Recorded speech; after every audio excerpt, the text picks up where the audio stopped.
This video is titled, Greased Pole Climbing and Yin Yang Theory.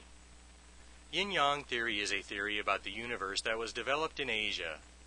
According to Yin Yang Theory, everything in the universe can be described in terms of yin and yang. Yin is defined as relatively soft, while yang is defined as relatively hard. The human body is an object in the universe, which means the human body can be described in terms of yin and yang. It is healthy for a human being to develop the yin part of their body. Because of that fact, it is common for human cultures to develop games or competitions that test the yin strength of an individual. The point of the game or competition would be to encourage the members of the society to build up the strength of the yin part of their bodies, which would make them strong and healthy, and therefore able to make a strong contribution to their society. Greased pole climbing is one of those tests of the yin strength of the body. This picture shows a close-up of a contestant in a greased pole climbing contest. What is it about greased pole climbing that makes it a test of the yin strength of the human body?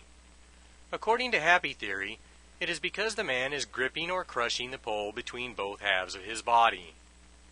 The gripping of the pole between both halves of his body involves each half of his body pressing in towards the center of his body, which is one of the functions of the yin part of the body.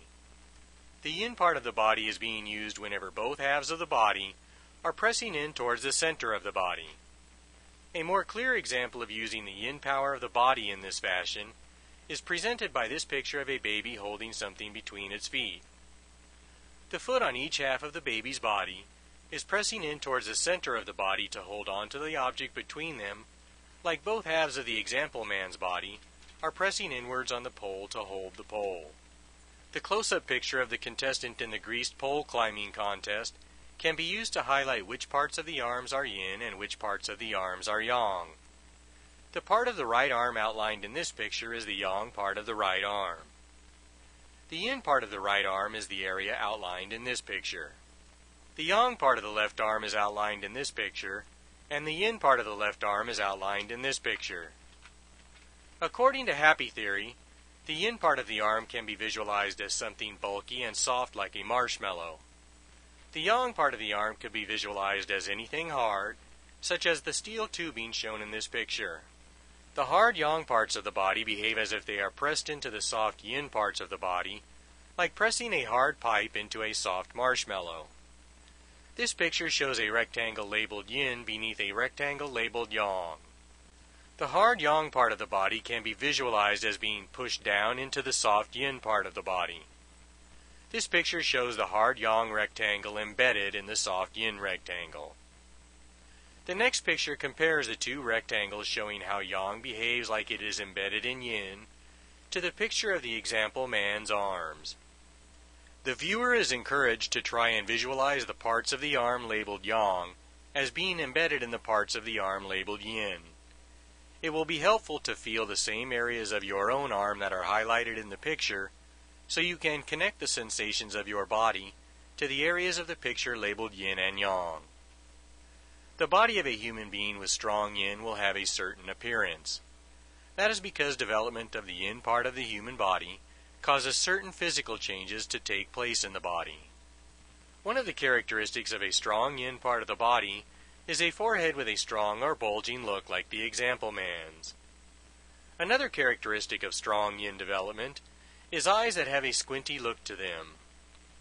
The reason that development of the yin part of the body makes the eyes look squinty is because development of the yin part of the body creates forces that pull the center of the body towards the outside of the body. This picture shows arrows by the mouth and the eyes that indicate the direction of the pulling outward force acting on the body. The outward pulling forces on the mouth of the man, created by the yin part of his body holding tightly to the grease pole, have pulled his mouth wide and his eyes even wider than they normally are. Scientists claim that the squinty eyes of Asian people is due to genetics. While there may be some genetic influence in the squinty-eyed look of Asian people, according to Happeh Theory, Asian people have squinty eyes because they are raised from when they are babies to develop the yin part of their bodies. Visualize forces like the ones that are pulling the example man's mouth to the outside of his body, acting on the eyes of an Asian person every day of their life from the time they are born until the day they die. That constant daily pulling by the yin forces of their body on their eyes exerts hundreds of times more influence on the look of the eyes of Asian people than genetics do, and is really what pulls their eyes wider and gives Asians their characteristic squinty-eyed look, according to Happeh Theory. It has come to the attention of the creator of this video that young Asian people are having plastic surgery to make their eyes more round and open-looking like the eyes of people from the West. The creator of this video does not understand this urge and would recommend against it. Squinty eyes caused by yin development of the body are the sign of a superior human being. Rounded and open eyes are the sign of weak yin development and an inferior human being.